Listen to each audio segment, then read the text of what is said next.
મુખ્યમંત્રી શ્રી ભૂપેન્દ્રભાઈ પટેલે ગાંધીનગર ખાતે રાજ્ય સ્વાગત જનફરિયાદ નિવારણ કાર્યક્રમમાં ઉપસ્થિત રહી સંવેદનાપૂર્વક અરજદારોની રજૂઆતો પ્રશ્નોને સાંભળ્યા.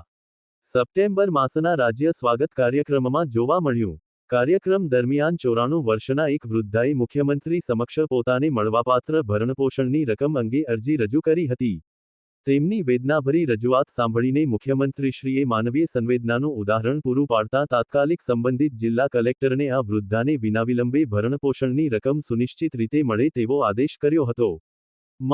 મુખ્યમંત્રી શ્રી ભૂપેન્દ્રભાઈ પટેલ અમદાવાદમાં આવેલી આઈપીએસ મેસ ખાતે આયોજિત ગરબા મહોત્સવમાં ઉપસ્થિત રહ્યા.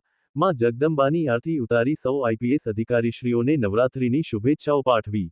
આ અવસરે મુખ્ય સચિવ શ્રી પંકજ જોશી, ગૃહ વિભાગના અધિક મુખ્ય સચિવ શ્રી એમ. કે.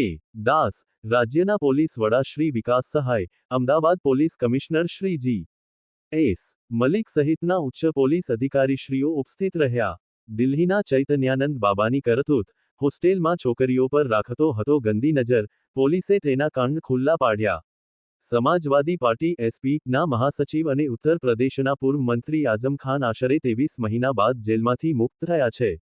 તેઓ તેમના પુત્રના ખોટા જન્મ પ્રમાણપત્રના કેસમાં મંગળવારથી 1 ઓક્ટોબર 2023ની જેલમાં હતા. કેન્દ્રશાસિત પ્રદેશ લદ્દાખની રાજધાની લેહમાં યુવાનો દ્વારા કરવામાં આવેલો વિરોધ બુધવારના દિવસે ઉગ્ર બની ગયો, જેના પરિણામે 4 વ્યક્તિઓએ જીવ ગુમાવ્યા અને અંદાજે 50 જેટલા લોકો ઇજાગ્રસ્ત થયા છે.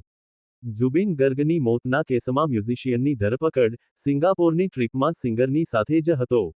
સોનમ વાંગચુકની ચેતવણી, લદ્દાખમાં હિંસા માટે સરકાર જ જવાબદાર, મને જેલમાં નાખ્યો તો ભારે પડશે.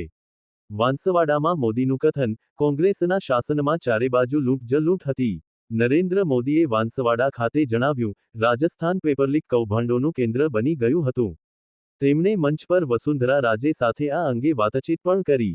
Reporter Razak Mokha, Ahmedabad દસ્તક news 24.